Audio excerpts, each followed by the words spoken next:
നമുക്കറിയാം ബൈബിളിലെ ദൈവം നമുക്ക് വായിക്കുമ്പോൾ he's A miracle working God. അത്ഭുതങ്ങളെ ചെയ്യുന്ന ഒരു ദൈവമാണ്. ഉൽപ്പത്തി മുതൽ അവസാന പുസ്തകമായ വെളിപ്പാട് വരെയും നമുക്ക് അത്ഭുതങ്ങളെ കാണാനായി കഴിയും. Full of miracles, supernatural, ബുദ്ധിക്കതീതമായ കാര്യങ്ങൾ. ബൈബിളിൻ്റെ 80% അത്ഭുതങ്ങളാണ്, സൂപ്പർ നാച്ചുറലാണ്. ഇതുവരെയും അങ്ങനെ തോന്നിയിട്ടില്ലെങ്കിൽ നിങ്ങൾ ഒന്നുകൂടെ വായിച്ചു നോക്കുക. ബൈബിളിലുള്ള 80% ഉൽപ്പത്തി നോക്കിയേ. ഉൽപ്പത്തി പുസ്തകത്തിൽ ദൈവത്തിൻ്റെ സൃഷ്ടിപ്പ് അത്ഭുതമാണ്. എല്ലാം വാക്കുകൾ കൊണ്ട് പറഞ്ഞ് സൃഷ്ടിക്കുക.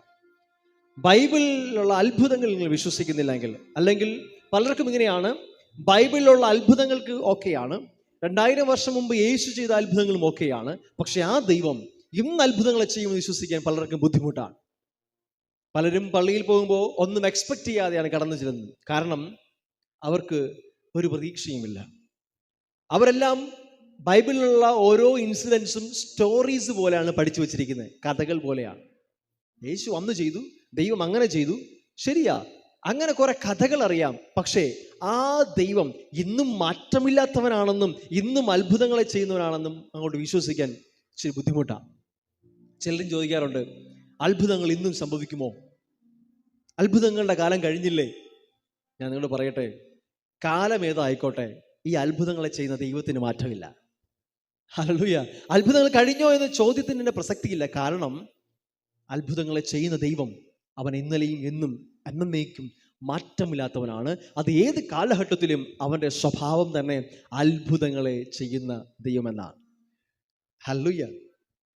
ഇന്നറിയാം, ഇപ്പോൾ പലരും പറയും ബൈബിളിലെ അത്ഭുതങ്ങൾ വിശ്വസിക്കുന്നു. ഉദാഹരണത്തിന് ആദ്യം പറയും എവല്യൂഷനാണ് ഇന്നത്തെ പലരുടെയും തിയറി. സയൻസ് പറയുന്നത് മനുഷ്യനെ കൊണ്ടായത് എവല്യൂഷനിലൂടെയാണ്. ചില സയൻസ് പറയുന്നത് ഭും എന്ന ശബ്ദമുണ്ടായി, ബിഗ് ബാങ് ഉണ്ടായി, ഇതെല്ലാം ഉണ്ടായതാണ്. കോമൺ സെൻസ് ഉള്ള ഏതൊരാൾക്കും, അല്ലെങ്കിൽ തിയറി പറയുന്ന അവർക്ക് തന്നെ അറിയാം ഇതൊന്നും കാര്യമില്ല എന്ന്. പക്ഷെ എന്തെങ്കിലും പറയണ്ടേ? എങ്ങനെയാണ് ഇതൊക്കെ ഉണ്ടായെന്ന് ചോദിക്കുമ്പോൾ ഒരു മറുപടി കൊടുക്കണ്ടേ സയൻസിന്? അതുകൊണ്ട് പറയുന്നതാ. നിങ്ങൾ ഉദാഹരണം ആലോചിച്ച് നോക്കിയേ. നിങ്ങൾ അടുക്കളയിൽ അരി സാധനങ്ങളൊക്കെ ഇരിപ്പുണ്ട്, പല സ്ഥലങ്ങളിലെ തട്ടുകളിലായിട്ട് മല്ലി മുളകൊക്കെ ഇരിപ്പുണ്ട്, ഓക്കെ, എല്ലാം ഇരിപ്പുണ്ട്. സാമ്പാറിന് വേണ്ട പച്ചക്കറിയൊക്കെ കിടപ്പുണ്ട്. പെട്ടെന്നൊരു ഇടിമുഴക്കമുണ്ടായി, അല്ലെങ്കിൽ ഒരു ഭൂകമ്പമുണ്ടായി, തിം, അതാ സാമ്പാർ റെഡി. നിങ്ങൾ വിശ്വസിക്കുമോ? നിങ്ങൾ വിശ്വസിക്കുമോ? ഈവനൊരു സാമ്പാർ ഉണ്ടായെന്ന് പോലും നിങ്ങൾ വിശ്വസിക്കില്ല, ശരിയല്ലേ? വിശ്വസിക്കുമോ? നിങ്ങൾ പറയും സാമ്പാർ മേശപ്പുറത്തുണ്ടെങ്കിൽ അതിനർത്ഥം ഒരു കുക്ക് ഉണ്ടെന്നാണ്. ഒരു സാമ്പാർ ഉണ്ടാക്കുന്ന ആളുണ്ട്, ഇല്ല അത് സാമ്പാർ ഉണ്ടാകും. അയ്യോ, അങ്ങനെയല്ല. സാമ്പാറിൻ്റെ സാധനങ്ങളൊക്കെ ഷെൽഫിൽ ഇരിക്കുകയായിരുന്നു, പെട്ടെന്നൊരു ഭും ഒന്നുണ്ടായി, ഒരു കുലുക്കം കുലുങ്ങി, എല്ലാം കൂടി കലങ്ങി വന്ന് സാമ്പാറായി ഇതാ റെഡി. അങ്ങനെയാണ് ഉണ്ടായത്. ഇതുപോലെയാണ് പലരും പറയുന്നത്, ഈ ഭൂമിയൊക്കെ ഉണ്ടായത് ഇങ്ങനെയാണ്, ഭും ഠും ഠും എല്ലാം ഉണ്ടായി. സാമ്പാർ ഉണ്ടായെന്ന് വിശ്വസിക്കാൻ വലിയ ബുദ്ധിമുട്ടാണെങ്കിൽ നിങ്ങൾ ഒരിക്കലും ഈ ഭൂമി ഉണ്ടായെന്ന് വിശ്വസിക്കാൻ പറ്റത്തില്ല. എവ്രി പെയിൻറ്റിങ്, ഒരു പെയിൻറ്റിങ് കണ്ടാൽ നിങ്ങൾ പറയും ഈ പെയിൻറ്റിങ്ങിന് പിന്നിൽ ഒരു ചിത്രകാരനുണ്ട്, ശരിയല്ലേ? നിങ്ങളോട് പറയുകയാണ്, മേശപ്പുറത്ത് കുറെ പെയിന്റ് ഇരിക്കുകയായിരുന്നു, സൈഡിൽ ക്യാൻവാസ് ഉണ്ടായിരുന്നു, ഭും പെട്ടെന്ന് അവിടെ ഒരു പടം വന്നു. വിശ്വസിക്കുമോ? ഇല്ല. കോമൺ സെൻസ് ഉള്ള ഒരു മനുഷ്യനും വിശ്വസിക്കത്തില്ല, ശരിയല്ലേ? എന്നാൽ ഈ സർവ്വചരാചരങ്ങളെയും ഭും ഉണ്ടായെന്ന് പറഞ്ഞാൽ വിശ്വസിക്കാൻ പറ്റത്തില്ല. കാരണം എന്തെങ്കിലും ഒന്ന് ഉണ്ടായിട്ടുണ്ടെങ്കിൽ, ഒരു ക്രിയേഷൻ ഉണ്ടെങ്കിൽ ഒരു ക്രിയേറ്ററും ഉണ്ട്. ഒരു സൃഷ്ടിപ്പുണ്ടെങ്കിൽ സൃഷ്ടികർത്താവും ഉണ്ട്. ഒരു പെയിന്റിംഗ് ഉണ്ടെങ്കിൽ പെയിന്റർ ഉണ്ട്. നമ്മൾ എന്നുണ്ടെങ്കിൽ നമ്മെ സൃഷ്ടിച്ച ഒരു ദൈവവും ഉണ്ട്. ഹല്ലേലൂയ. ഒരിക്കലും തന്നെ ഈ എവല്യൂഷൻ തിയറി നമുക്ക് ദഹിക്കത്തില്ല. ഈവൻ എവല്യൂഷൻ തിയറി കണ്ടുപിടിച്ച ചാൾസ് ഡാർവിൻ അദ്ദേഹത്തിന്റെ ഡെത്ത് ബെഡിൽ മരണക്കിടക്കിൽ കിടന്ന് ഇങ്ങനെ പറഞ്ഞു എന്നാണ്.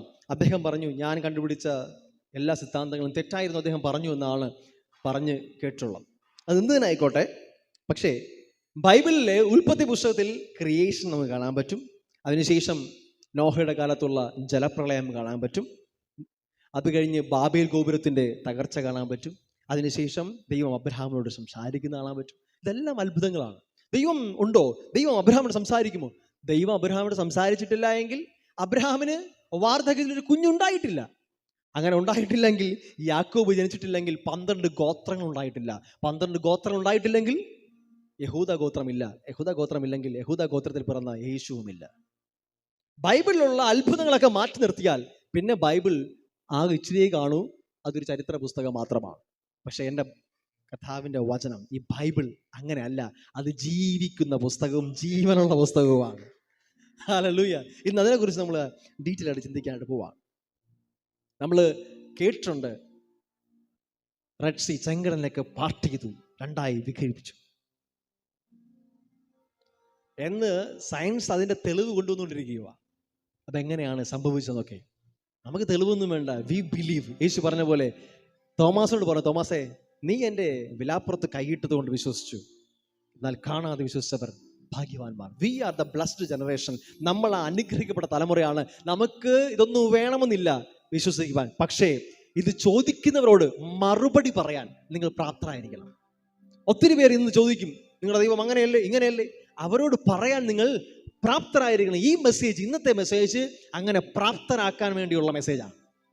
ആരെങ്കിലും നിങ്ങളോട് തർക്കിക്കാൻ വരുമ്പോൾ, നിരീശ്വരവാദിയായിട്ട് ദൈവമില്ലെന്നൊക്കെ പറഞ്ഞു വരുമ്പോൾ, അവർക്ക് പറഞ്ഞു കൊടുക്കാൻ സൗമ്യതയുടെ ഭാഷയിൽ, സ്നേഹത്തിൽ നിന്ന്, ആരോടും അടിപിടി കൂടാനല്ല, തർക്കി ജയിക്കാനല്ല, അവർക്ക് പറഞ്ഞു കൊടുക്കാൻ വേണ്ടിയാണ്. യേശു പറഞ്ഞു, അന്വേഷിപ്പിൻ കണ്ടെത്തും. യഥാർത്ഥമായി സിൻസിയർ ഹാർട്ടോടുകൂടെ യേശുവിനെ അറിയുവാൻ ഒരാൾ ആഗ്രഹിച്ചാൽ അവൻ അറിഞ്ഞിരിക്കും, അവന് ദൈവം വെളിപ്പെടുത്തി കൊടുത്തിരിക്കും. ഒഫൻഡറാവാനായിട്ടോ തർക്കിച്ച് ജയിക്കാനായിട്ടോ എന്തെങ്കിലും സ്ഥാപിക്കാനോ ആവരുത്.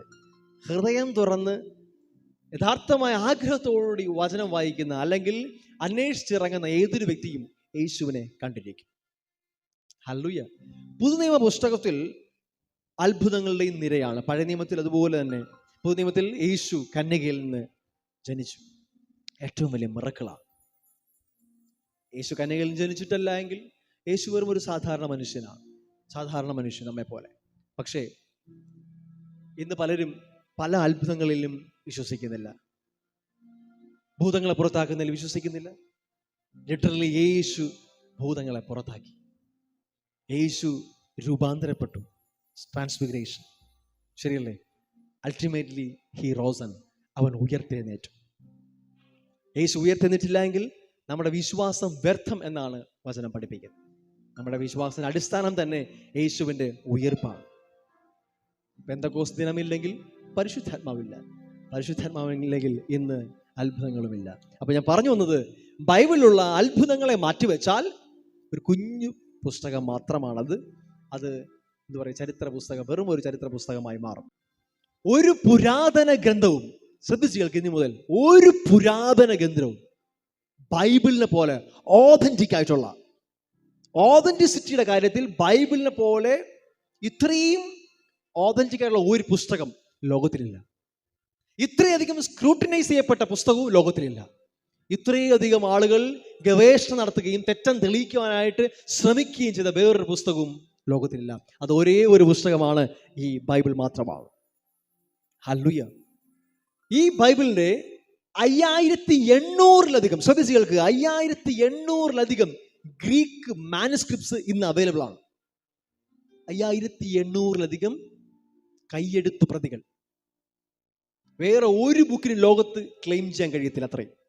മാത്രമല്ല, ലാറ്റിൻ ഭാഷയിലുള്ള 10,000-ലധികം മാനുസ്ക്രിപ്റ്റ്സ്, കൈയെഴുത്തു പ്രതികൾ. ഗ്രീക്ക് ഭാഷയിൽ മാത്രം 5800-ലധികം, ലാറ്റിൻ ഭാഷയിൽ 10,000, അരാമ്യ ഭാഷയിൽ 2,500-ലധികം. സോറി, അരാമ്യ അല്ല, അർമേനിയ. അർമേനിയ എന്ന് പറയുന്ന ആദ്യത്തെ ഒരു എന്താ പറയുക, രാജ്യത്തിൻ്റെ മതം ക്രിസ്തു മതമായി പ്രഖ്യാപിച്ച ആദ്യത്തെ രാജ്യമാണ് അർമേനിയ. അർമേനിയൻ ഭാഷയിൽ 2,500-ലധികം കൈയെഴുത്തു പ്രതികൾ. അതായത് AD 300, ഏകദേശം AD 3-ാം നൂറ്റാണ്ട് ആ സമയത്ത് ഉള്ളതാണ്. പിന്നെ അതുപോലെ തന്നെ സിറിയക്, കോപ്റ്റിക് എന്ന് വെച്ചാൽ ഈജിപ്തിലുള്ള, അതുപോലെ തന്നെ ജോർജിയൻ, ഗോത്തിക്. ഗോത്തിക് എന്ന് പറയുന്നത് ജർമ്മൻ ഭാഷയുടെ ഒരു വകഭേദമാണ് ഗോത്തിക്. അതുപോലെ എത്യോപ്പിക്. ഇങ്ങനെ അധികം 25,000-ലധികം കൈയെഴുത്തു പ്രതികളിൽ നിന്നാണ് നിങ്ങൾ ഇന്ന് കാണുന്ന ഈ ബൈബിൾ നിങ്ങളുടെ കരങ്ങളിലെത്തിയിരിക്കുന്നത്. 25,000-ലധികം പുതുനിയമ പുസ്തകത്തിന്റെ കൈയെഴുത്തു പ്രതികൾ. എന്തുകൊണ്ടാണ് ഇത്രയും കൈയെഴുത്തു പ്രതികൾ ഉണ്ടായേ? അതായത് പ്രിയരെ, പണ്ട് പ്രിന്റിംഗ് പ്രസ് ഇല്ലാത്ത കാലത്ത് ഇതിൻ്റെ ഒരു കോപ്പി വേണമെങ്കിൽ എഴുതുക തന്നെ സാധ്യതയുള്ളൂ. പല തോലുകളിലും പേപ്പറുകളിലും ഒക്കെ എഴുതിയാണ് പല സഭകൾക്കും മൊണാസ്ട്രികൾക്കും ഒക്കെ കൊടുത്തുകൊണ്ടിരുന്നത്. അതുകൊണ്ട് തന്നെ ലോകത്തിന്റെ പല ഭാഗങ്ങളിലേക്ക് ഈ കൈയെഴുത്തു പ്രതികൾ പൊയ്ക്കൊണ്ടിരുന്നു. എങ്ങനെയാണ്? അവർ പല പ്രാവശ്യം എഴുതി പല പ്രാവശ്യം വായിക്കും. പ്രൂഫ് റീഡ് ചെയ്താണ് ഇത് കൊടുത്തേച്ചുകൊണ്ടിരുന്നത്. അങ്ങനെ പല ഭാഷകളിലേക്ക് മൊഴിമാറ്റം ചെയ്ത് പല സ്ഥലങ്ങളിലേക്ക് അയക്കപ്പെട്ട് പിന്നീട് 1000 വർഷം കഴിഞ്ഞ ശേഷം കണ്ടെടുത്ത കയ്യെഴുത്ത് പ്രതികളാണിത്. അതിൽ പലതും പൂർണ്ണമായിട്ടുള്ളതുണ്ട്, ഫ്രാഗ്മെന്റ് ആയിട്ടുള്ള ചില ഭാഗങ്ങൾ മാത്രമുള്ളതുണ്ട്, ചില വാക്യങ്ങൾ മാത്രമുള്ളതുണ്ട്. പക്ഷേ ഇതിൻ്റെ എല്ലാം പ്രത്യേകത ഏതൊക്കെ സ്ഥലങ്ങളിൽ നിന്ന് കണ്ടെടുത്തിട്ടുണ്ടോ, 20,000-ലധികം മാനസ്ക്രിപ്റ്റ്സ് ഉണ്ടെങ്കിലും ഇവയുടെ ഒരു അല്പം പോലും മാറ്റമില്ലാത്തതാണ്. കുത്തും കോമയും ഗ്രാമറും ഒക്കെ ചില വ്യത്യാസം ഉണ്ടാവും, പക്ഷെ കണ്ടന്റിന് ഒരിടത്തും ഒരു മാറ്റമില്ലാതെ ഓതന്റിക് ആയിട്ടുള്ള പുസ്തകമാണ് നമ്മുടെ കയ്യിലിരിക്കുന്ന ഈ ബൈബിൾ. ഹല്ലേലൂയ. പല സ്ഥലങ്ങളിൽ നിന്ന് പല എഴുത്തുകാർ എഴുതി പല സ്ഥലങ്ങളിൽ നിന്ന് കിട്ടപ്പെട്ട ഈ പുസ്തകത്തിന് ഒരേ മാറ്ററേ പറയാനുള്ളൂ. പല സ്ഥലത്തും പലതില്ല, എല്ലായിടത്തും ഒരേ കാര്യമേ പറയാനുള്ളൂ. ഈ ബൈബിൾ തെറ്റാണെന്ന് തെളിയിക്കാനായി ഇറങ്ങിത്തിരിച്ച പലരും ഇതിൽ വിശ്വസിക്കുന്നവരായി മാറിയ ചരിത്രം നമുക്ക് ലോകത്ത് കാണാൻ കഴിയും. ഹല്ലേലൂയ. അത്രയധികം പ്രാധാന്യമുണ്ട്. ഇനി കുറച്ച് ഇതിൻ്റെ ഓതന്റിസിറ്റിയെ പറ്റി കുറച്ച് കാര്യങ്ങൾ പറയാനുണ്ട്. ഇൻ 1947 1947 ഡെഡ് സീ സ്ക്രോൾസ്, ചാവ് കടലിൽ നിന്ന് കിട്ടിയ ചുരുളുകൾ എന്ന് വെച്ചാൽ ചാവ് കടൽ എന്ന് പറയുന്ന ആ കടലിൻ്റെ സൈഡിലുള്ള ഗുഹകളിൽ നിന്ന് കിട്ടിയ ഒരു വലിയ ശേഖരം, പല സ്ഥലങ്ങളിൽ നിന്നായി കിട്ടിയ തുകലിൽ എഴുതിയ പഴയ കാലഘട്ടത്തിലുള്ള എഴുത്തുകൾ, പ്രത്യേകിച്ച് ദ ഗ്രേറ്റ് ബുക്ക് ഓഫ് യെശയ്യാ പ്രവചനത്തിൻ്റെ മുഴുവൻ 66 പുസ്തകങ്ങൾ, അതായത് യെശയ്യാ പ്രവചനത്തിൻ്റെ 66 ചാപ്റ്ററും അടങ്ങിയ സ്ക്രോൾസ് അവിടെ ലഭ്യമായിട്ടുണ്ട്. ഇത് അന്ന് ലഭ്യമാകുമ്പോൾ 1947 ഇവർക്ക് ലഭിക്കുമ്പോൾ ശ്രദ്ധിച്ച് കേൾക്കണം, അന്ന് ലഭ്യമായ ഏറ്റവും പ്രാചീനമായ കയ്യെഴുത്ത് പ്രതിയേക്കാൾ 1000 വർഷം മുമ്പ് എഴുതപ്പെട്ട കയ്യെഴുത്താണ് അവർക്ക് ലഭ്യമായത്. ചാവുകടലിൽ നിന്ന് അവർക്ക് ലഭ്യമായത് 1947 കിട്ടുമ്പോൾ അന്ന് ലഭ്യമായ ഏറ്റവും പഴയ കയ്യെഴുത്ത് പ്രതിയേക്കാൾ 1000ഓളം വർഷം. ഇതെല്ലാം ഡോക്യുമെന്ററി ആണ്, വെറുതെ പറയുമല്ല. ആർക്കിയോളജിസ്റ്റുകൾ കൃത്യമായി കാലപ്പഴക്കം നിർണയിച്ച് മനസ്സിലാക്കിയതാണ്. അന്ന് നിലവിലുള്ള ഏതൊരു കയ്യെഴുത്ത് പ്രതിയേക്കാളും 1000ഓളം വർഷം പഴക്കമുള്ളതാണ് യെശയ്യാവിൻ്റെ ആ പ്രവചന പുസ്തകം അവർക്ക് ലഭിച്ചത്. പഴയ നിയമത്തിലെ എസ്തേർ ഒഴികെ ബാക്കിയുള്ള എല്ലാ പുസ്തകങ്ങളും അവർക്ക് ഈ ചാവുകടൽ സ്ക്രോളിൽ നിന്ന് ലഭ്യമായി. അന്ന് നമുക്കറിയാം വലിയ വലിയ ചുരുളുകളാക്കിയാണ് ഇങ്ങനെ എഴുതി വെച്ചിരിക്കുന്നത്, ഇന്നത്തെ പോലെ പേപ്പർ മറിച്ചല്ല. അപ്പം ആ ചുരുളുകളിൽ അത്രയും പഴക്കമുള്ളവയെ ലഭിച്ചു. നമുക്കറിയാം ഈ യേശുവിൻ്റെ ജനനത്തിനും 150ഓളം വർഷം മുമ്പ് പഴക്കമുള്ള ഈ യെശയ്യാവിൻ്റെ ഈ സ്ക്രോൾസ് ലഭിക്കുമ്പോൾ അതിനകത്ത് എഴുതിയിരിക്കുവാണ് യെശയ്യാവ് 7:14 കന്യക ഗർഭിണിയായി ഒരു മകനെ പ്രസവിക്കും. അതിൻ്റെ 53-ാം അധ്യായം ഇങ്ങനെ എഴുതിയിരിക്കുകയാണ്, അവൻ്റെ അടിപ്പിണരാൽ സൗഖ്യം വന്നിരിക്കുന്നു. എത്ര ഓതന്റിക് ആയിട്ടുള്ള, എത്രയധികം കൃത്യമായിട്ടുള്ള പ്രവചനം എത്രയോ നൂറ്റാണ്ടുകൾക്ക് മുമ്പേ എഴുതി സൂക്ഷിച്ചിരിക്കുന്നു. ദൈവത്തിന് തൻ്റെ വചനത്തെ നന്നായി പ്രിസർവ് ചെയ്യാൻ അറിയാം. അത് ഒരു മനുഷ്യൻ്റെയും സഹായം ആവശ്യമില്ല. അതുകൊണ്ടാണ് ഇത് നശിപ്പിക്കാനായിട്ടും കത്തിച്ച് കളയാനായിട്ട് ആരൊക്കെ ശ്രമിച്ചോ അവിടെയൊക്കെയും ഇത് ധാരാളമായി വർദ്ധിച്ചുകൊണ്ടിരിക്കുന്നത്. ഇത് ജീവനുള്ളതാണ്. വചനം പറയുന്നതാണ്, the word of God is alive. ദൈവത്തിൻ്റെ വചനം ജീവനും ചൈതന്യവും ഉള്ളതാണ്. നശിപ്പിക്കാനോ കത്തിച്ചു കളയാനോ കഴിയത്തില്ല. ഹല്ലേലൂയ. ഇത് ലിവിങ് വേർഡാണ്. അന്ന് മുതൽ ഇന്നോട്ട് നോക്കിയാൽ ഇത് ഒട്ടും കുറഞ്ഞിട്ടില്ല, കൂടിയിട്ടേ ഉള്ളൂ. ശരിയല്ലേ? ഇന്ന് ലോകത്തിൽ ഏറ്റവും അധികം പ്രിന്റ് ചെയ്യപ്പെടുന്ന പുസ്തകം എന്ന് ചോദിച്ചാൽ ഇന്നും മാറ്റമില്ല, അത് ബൈബിൾ തന്നെയാണ്. ബൈബിളിലുള്ള ഒരു മിത്തിക്കൽ കഥാപാത്രമല്ല യേശു. ബൈബിളിലുള്ള കഥാപാത്രങ്ങളെല്ലാം എല്ലാം എല്ലാം ഓരോരുത്തരും റിയലാണ്. Everything is historically proved. എല്ലാം ചരിത്രപരമായി തെളിയിക്കപ്പെട്ടവയാണ്. ശ്രദ്ധിച്ച് കേൾക്കണേ. കുറച്ച് ഫാക്ട്സ് ഞാൻ പറയുന്നുണ്ട്, നിങ്ങൾക്ക് ബോറടിക്കരുത്, വളരെ ശ്രദ്ധിച്ച് കേൾക്കുക. അതായത് ആരെങ്കിലും പറയാണ് ആരോഗ്യം എഴുതിയ പുസ്തകം അല്ല, നൂറ്റാണ്ടുകളുടെ പഴക്കമുണ്ട്, പല സ്ഥലങ്ങളിൽ ലഭ്യമായതാണ്. ഈ 1947 കിട്ടുമ്പോൾ അന്ന് വിശ്വാസികൾ കയ്യിൽ വെച്ചിരിക്കുന്ന പുസ്തകവുമായിട്ട് ഒരു വ്യത്യാസവുമില്ലാത്ത പുസ്തകമാണ്. യെശയ്യാ പ്രവചനം അന്നും ഇന്നും അവർ അതായത് ആദിമ സഭയിൽ അവർ വായിച്ചുകൊണ്ടിരിക്കുന്ന അതേ സാധനം തന്നെയാണ് 1947 കിട്ടുമ്പോഴും അതേ സാധനം. ആലോചിച്ച് നോക്കണേ, ആയിരക്കണക്കിന് വർഷം മുമ്പ് എഴുതപ്പെട്ടത് സ്വർഗ്ഗത്തിലെ ദൈവം അതിനെ പ്രിസർവ് ചെയ്തു, അതിനെ സൂക്ഷിച്ചു. ഒരു ഇടയ ബാലന് അത് ഒരു ഗുഹയ്ക്കകത്ത് നിന്ന് കിട്ടുന്നു, ഇതാണ് ചരിത്രം പറയുന്നത്. അവിടെ നിന്ന് പിന്നെ എക്സ്കവേറ്റ് ചെയ്തപ്പോൾ അതിനടുത്തുള്ള ഗുഹകൾ നോക്കി ഒത്തിരി സ്ക്രോളുകൾ കിട്ടി. അതെല്ലാം ദൈവം സൂക്ഷിച്ചു വെച്ചിരുന്നു. ഇത്രയും വർഷങ്ങൾക്ക് മുമ്പ് എഴുതപ്പെട്ട ദൈവത്തിൻ്റെ വചനം മാറ്റമില്ലാതെ യേശുവിനെ കുറിച്ചുള്ള പ്രവചനം, യേശു ജനിക്കുന്നതിനും നൂറ്റാണ്ടിന് മുമ്പ് എഴുതിയ ആ ചുരുളുകൾ സ്വർഗത്തിലെ ദൈവം പ്രിസർവ് വെച്ചിരിക്കുകയാണ്. അതുപോലെ തന്നെ 1993 ടെൽഡാൻ എന്ന് പറയുന്ന സ്ഥലം, അതായത് ഇന്നത്തെ നോർത്തേൺ ഇസ്രായേലിന്റെ വടക്ക് ഭാഗത്തുള്ള ടെൽഡാൻ എന്ന് പറയുന്നത് TLDAN. ഇതൊക്കെ പറയാൻ കാരണം നിങ്ങൾ ഇത് കുറിച്ച് വെക്കുകയാണെങ്കിൽ നിങ്ങൾക്ക് പിന്നീട് ഉപയോഗപ്പെടും. ടെൽഡാൻ എന്ന് പറയുന്ന സ്ഥലത്ത് ഒരു ബസാൾട്ടിന്റെ സ്റ്റോൺ ലഭിച്ചു. ബസാൾട്ട് എന്ന് പറയുന്നത് നമുക്കറിയാം, നമുക്ക് ഇപ്പോൾ നിങ്ങൾ സാധാരണ രീതിയിൽ നമ്മൾ പറയത്തില്ലേ ഗ്രാനൈറ്റ് എന്നൊക്കെ പറയുന്നത്, അതുപോലൊരു സ്റ്റോൺ ആണ് ബസാൾട്ട്. അത് ഭൂമിക്കടിയിൽ നിന്ന് കിട്ടിയ ബസാൾട്ട് സ്റ്റോൺ ആണ്. അതിന് ഏകദേശം BC 9th സെഞ്ചുറിയിലുള്ള ഡേറ്റ് ആണ് ഉണ്ടായിരുന്നത്. അത്രയും കാലപ്പഴക്കമുള്ള ഒരു സ്റ്റോൺ ആണ്. BC 9th സെഞ്ചുറി, അതായത് യേശുവിന്റെ ജനനത്തിന് ഏകദേശം 800-900 വർഷം മുമ്പുള്ള കാലഘട്ടം. ഓക്കെ, ആ സ്റ്റോണിനകത്ത് അരാമ്യ ഭാഷയിൽ ഇന്ന് നിങ്ങൾ നോക്കിയാൽ ടെൻഡാൻ എന്ന് അടിച്ചു നോക്കിക്കഴിഞ്ഞാൽ നിങ്ങൾക്ക് ആ സ്ഥലത്തു നിന്നുള്ള ഈ സ്റ്റോണിന്റെ ഫോട്ടോസ് ഇന്ന് ഗൂഗിൾ ലഭ്യമാണ്. അതിനകത്ത് വ്യക്തമായി കാണാൻ പറ്റും അരാമ്യ ഭാഷയുള്ള ഒരു കുറിപ്പ്.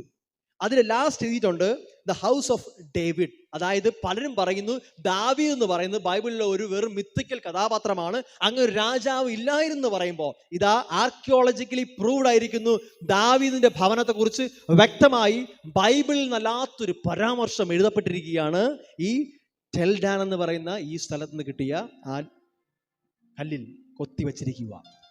നിങ്ങൾ ഒരു കാര്യം മനസ്സിലാക്കണം, ഇത് ഇന്നോ ഇന്നലെയോ കുത്തി വെച്ചിട്ട് പഴക്കമുണ്ടെന്ന് പറയാൻ പറ്റത്തില്ല. ഇന്ന് ഒത്തിരി ടെക്നോളജി ഉണ്ട് ലോകത്ത്. കാർബൺ ഡേറ്റിംഗ് പോലുള്ള ടെക്നോളജി വെച്ചിട്ട് ഇതിന്റെ കാലപ്പഴക്കം നിർണ്ണയിക്കാൻ പറ്റും.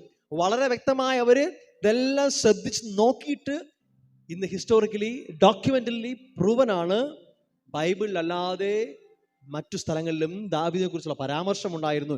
900 വർഷം യേശുവിന് മുമ്പ് ഉള്ള കാലഘട്ടത്തിൽ എഴുതപ്പെട്ടിരിക്കുകയാണ് ഹൗസ് ഓഫ് ഡേവിഡ്. നമ്മൾ ഇന്നറിയാം എവിടെയൊക്കെ തറക്കല്ലിടുമ്പോൾ നമ്മൾ ചെറിയൊരു ചുമരിൽ ഒരു പലകം ഉണ്ടാക്കി അതിൽ കൊത്തിവെക്കും. അന്നും ഈ ശീലമുണ്ട്. പലപ്പോഴും വലിയ വലിയ ബിൽഡിങ്ങുകളുടെയൊക്കെ താഴത്തെ കൽത്തൂണിനടിയിൽ അവരിങ്ങനെ കൊത്തിവെക്കും. അത് പിന്നീട് മണ്ണടിയിലേക്ക് പോകപ്പെട്ടു. പിന്നീട് അവിടെ നിന്ന് കുഴിച്ചെടുക്കാൻ കിട്ടുന്നതാണ് ഇതൊക്കെ. ബസാൾട്ട് സ്റ്റോണിൽ അവരന്ന് എഴുതി കൊത്തി കൃത്യമായി വെച്ച ആ എഴുത്തുകളാണ് ലഭ്യമായിരിക്കുന്നത്. ഹല്ലേലൂയ. നിങ്ങൾ വിശ്വസിക്കുന്നത് ഒരു മിത്തിക്കൽ കഥാപാത്രത്തിലല്ല, എവിടെന്നോ കിട്ടിയൊരു പുസ്തകത്തിലല്ല, ഇത് ഹിസ്റ്റോറിക്കലി പ്രൂവൻ ആയിരിക്കുന്ന ദൈവത്തിന്റെ വചനമാണ്. ഇനി മറ്റൊരു കാര്യം, അതുകൊണ്ട് ദാവീദ് ഒരു മിത്തല്ല, ദാവീദ് ഹിസ്റ്ററിയാണ്. കാരണം ദാവീദിന്റെ വംശത്തിലാണ് യേശു പിറക്കുന്നത്. ദാവീദില്ലെന്ന് പറയുമ്പോൾ പലരും ഡയറക്റ്റ്ലിയോ ഇൻഡയറക്റ്റ്ലി യേശുവിൻ്റെ എക്സിസ്റ്റൻസിനെയാണ് നോ പറയുന്നത്. അവിടെയാണ് ദൈവം എവിടെയെങ്കിലുമൊക്കെ ശേഷിപ്പിച്ചിരിക്കുന്നത്. ആർക്കിയോളജിസ്റ്റുകൾ തോണ്ടിയെടുക്കുമ്പോൾ അവിടുന്ന് വരുന്നു അത്ഭുതത്തിൻ്റെ എഴുത്തുകൾ.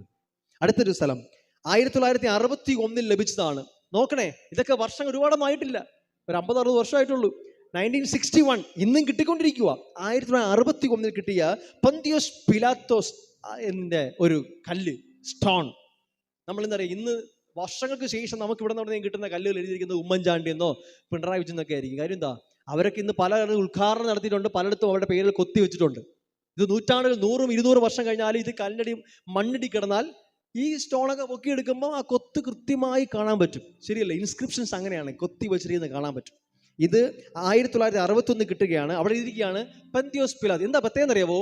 പലരും പറയുന്നത്, ഹിസ്റ്റോറിയൻസ് പലരും ആർഗ്യുമെന്റ് കൊണ്ടിരുന്നു ഈ 61 വരെയും 1961 വരെയും പലരും പറഞ്ഞത് പൊന്തിയോസ് പിലാത്തോസ് എന്നൊരാളില്ലായിരുന്നു, അത് ബൈബിളിൽ മാത്രമുള്ള ആളാണ്, അങ്ങനെ ഒരു ഗവർണറേ ഇല്ലായിരുന്നു പറഞ്ഞിരിക്കുമ്പോൾ ഇവിടെ ലഭിച്ച ആ ഫലകത്തിൽ വ്യക്തമായി എഴുതിയിരിക്കുകയാണ്. ഒരു ലൈംസ്റ്റോൺ എന്ന് വെച്ചാൽ ചുണ്ണാമ്പ് കല്ല് വെച്ചുള്ള ഒരു ബ്ലോക്കാണ്. ആ ബ്ലോക്കിൽ ലാറ്റിൻ ഭാഷയിൽ ഇൻസ്ക്രൈബ് ചെയ്തിരിക്കുകയാണ് പന്തിയോസ് പിലാത്ത് ദ ഗവർണർ. അവിടെ വ്യക്തമായിട്ട് ആ കല്ലിൽ, ഇതൊക്കെ നിങ്ങൾ ഗൂഗിളിൽ സെർച്ച് ചെയ്യണം കേട്ടോ, വ്യക്തമായി കാണാൻ പറ്റും പന്തിയോസ് പിലാത്തോസ് ദ ഗവർണർ. ഗവർണറായ പിലാത്തോസിന്റെ പേര് അവിടെ കൊത്തി വെച്ചിരിക്കുക. ഞാൻ എന്തുകൊണ്ട് ഇതൊക്കെ പറയും ചോദിച്ചാൽ, നിങ്ങൾക്ക് മനസ്സിലാകണം, നിങ്ങൾ വിശ്വസിക്കുന്ന ഈ ബൈബിളിന് ഒരു ഓതന്റിസിറ്റി ഉണ്ട്. വെറുതെ വായിക്കുന്ന ഒരു പുസ്തകമല്ല. മറ്റൊന്ന് ദ ഹെസക്കിയ ടണൽ അല്ലെങ്കിൽ ഹിസ്കിയാവിന്റെ ടണൽ എന്ന് പറയും. അതായത് BC 700 കാലഘട്ടങ്ങൾ നിർമ്മിച്ചു എന്ന് വിശ്വസിക്കപ്പെടുന്ന ഒരു ടണലാണ്. നമ്മൾ 2 രാജാക്കന്മാരുടെ പുസ്തകം 20-ാം അധ്യായം 20-ാമത്തെ വാക്യം വായിക്കുമ്പോൾ, അതുപോലെ തന്നെ 2 ദിനവൃത്താന്തം 32-30 ഈ ഭാഗങ്ങൾ വായിക്കുമ്പോൾ, മറ്റു സ്ഥലത്ത് നിന്ന് വെള്ളം തൻ്റെ സ്ഥലത്തേക്ക് കൊണ്ടുവരാൻ ഒരു ഭൂഗർഭ ടണൽ നിർമ്മിച്ചതായി ഹിസ്കിയ രാജാവ് നിർമ്മിച്ചതായിട്ട് നമുക്ക് കാണാൻ കഴിയും. ഓക്കെ, അത് ഇന്നും ആ ടണൽ അതുപോലെ കണ്ടെത്തിയിട്ടുണ്ട്. ആ ടണലിനകത്തൂടെ ഇന്നും ആളുകൾക്ക് നടക്കുവാൻ പോലും പറ്റുന്ന തരത്തിലുള്ള ഒരു ടണലാണ് എന്നത് ഇന്ന് കണ്ടെത്തിയിട്ടുണ്ട്. ബൈബിളിൽ പറഞ്ഞിരിക്കുന്ന ഓരോ സംഭവങ്ങൾ, ഓരോ വ്യക്തികൾ, ഓരോ സ്ഥലങ്ങൾ, ദേ ആർ റിയൽ. ഇനി ഏതെങ്കിലും കണ്ടെത്തിയിട്ടില്ലെങ്കിൽ ഒരു നാളിൽ അത് കണ്ടെത്തിക്കൊണ്ടേയിരിക്കപ്പെടും. ഹല്ലേലൂയ. അതുവരെ മാത്രമേ അതില്ല എന്ന് പറയത്തുള്ളൂ, അല്ലാതെ അത് ഇല്ല എന്നല്ല അർത്ഥമില്ല. കണ്ടെത്തിയിട്ടില്ല എന്നേ പറയാൻ പറ്റത്തുള്ളൂ. കാരണം ഓരോന്നുമായി കണ്ടെത്തിക്കൊണ്ടിരിക്കും. പഴയ നിയമത്തിലും പുതു നിയമത്തിലും കാണാൻ പറ്റും ശീലോഹോം എന്നൊരു കുളം. ശരിയല്ലേ? പഴയ നിയമത്തിൽ യെശയ്യാവിന്റെ പുസ്തകം 8-ാം അധ്യായത്തിലും പുതു നിയമത്തിൽ യോഹന്നാന്റെ സുവിശേഷം 9-ാം അധ്യായത്തിലും ശീലോഹോം കുളം കാണാൻ കഴിയും. ഇതും ഇന്ന് ജെറുസലേമിൽ നിന്ന് എക്സ്കവേറ്റ് ചെയ്യപ്പെട്ടു കുഴിച്ച് കണ്ടെത്തുവാനിടയായി തീർന്നു. നിങ്ങൾക്ക് അതിൻ്റെ റിമൈൻസ് ഒക്കെ ഇന്ന് ഇന്റർനെറ്റിൽ അവൈലബിൾ ആണ്, കാണാൻ കഴിയും. അതുപോലെ തന്നെ പൂൾ ഓഫ് ബെതസ്ത, യോഹന്നാന്റെ സുവിശേഷം 5-ാം അധ്യായം വായിക്കുമ്പോൾ ഒരു ബെതസ്ത കുളമുണ്ട്. എന്താ പ്രത്യേകത? 5 കൽമണ്ഡമുള്ള ഒരു കുളം. യേശു 38 വർഷമായ ഒരു രോഗിയുടെ കിടക്കുകയായിരുന്നു, സൗഖ്യമാക്കി. പലരും ചരിത്രകാരന്മാർ പറഞ്ഞുകൊണ്ടിരിക്കുകയായിരുന്നു 5 മണ്ഡപമുള്ള ഒരു കുളം അതൊരു ആർക്കിയോളജിക്കലി അത് കറക്റ്റ് അല്ല, അല്ലെങ്കിൽ അങ്ങനെ പറയാം, ഒരു ശാസ്ത്രം വെച്ച് നോക്കുമ്പോൾ 5 മണ്ഡപം കൃത്യമായിട്ട് വരും, 4 ഒക്കെ 5 വരില്ല എന്നൊക്കെ പലരും ആർഗ്യിച്ചുകൊണ്ടിരിക്കുകയായിരുന്നു. പക്ഷേ ഈ റീസെൻ്റ്ലി 19th സെഞ്ച്വറി ലാസ്റ്റ് സമയത്ത് ആർക്കിയോളജി കണ്ടെത്തി പെർഫെക്റ്റ്ലി മാച്ചിങ് ആയിട്ടുള്ള അതേ കുളത്തിൻ്റെ അവശിഷ്ടങ്ങൾ അവർ അവിടെ നിന്ന് കണ്ടെത്തുകയുണ്ടായി, അതേ സ്ഥലത്ത് കണ്ടെത്തുകയുണ്ടായി. അപ്പോൾ ഇതൊക്കെ മൺമറഞ്ഞ് അടിയിൽ പോയാലും ഒരു നാൾ ഇതൊക്കെ പുറത്തു വന്നുകൊണ്ടേയിരിക്കും. ദൈവത്തിൻ്റെ വചനം എന്ത് പറഞ്ഞിരിക്കുന്നു അത് അക്ഷരം പതി അങ്ങനെ തന്നെയാണ്. നിങ്ങളുടെ കയ്യിലിരിക്കുന്ന ഈ ബൈബിൾ നിങ്ങളുടെ കയ്യിൽ എത്താനായിട്ട് ഒത്തിരി പേർ തങ്ങളുടെ രക്തം ചിന്തിയതാണ്. ഒത്തിരി പേർ തങ്ങളുടെ ജീവനെ കൊടുത്തിട്ടുണ്ട്. ഒത്തിരി പേർ അങ്ങനെയാണ് ഇന്ന് നമ്മുടെ കയ്യിലെത്തി. ഇതിന് അത്രമാത്രം വാല്യൂ ഉണ്ട്. നമുക്ക് ചിലപ്പോൾ ഇതിന് വിലയില്ലായിരിക്കാം, പക്ഷെ അത്രമാത്രം വാല്യൂ ഉണ്ട്. ദൈവം അതിനെ എത്രമാത്രം ഡിഫെൻഡ് ചെയ്ത് നോക്കിയേ. 1947 നമ്മളെ സംബന്ധിച്ചോളം വലിയ പ്രാധാന്യമുള്ള വർഷമാണ്. ഇന്ത്യക്ക് സ്വാതന്ത്ര്യം കിട്ടിയ വർഷം. ആ വർഷം തന്നെയാണ് ഈ ചാവുകളിലുള്ള സ്ക്രോളുകൾ ലഭിക്കുന്നത്. സ്ക്രോൾ മീൻസ് അറിയാമല്ലോ, ചുരുളുകൾ ചുരുട്ടി വെച്ചേക്കുന്നത്. അതിനകത്ത് യെശയ്യാ പ്രവചന പുസ്തകം മുഴുവൻ ഉണ്ടായിരുന്നു. ആലോചിച്ച് നോക്കിയേ, അത്രയും നൂറ്റാണ്ടുകൾ മുമ്പ് എഴുതപ്പെട്ട പുസ്തകമാണ്.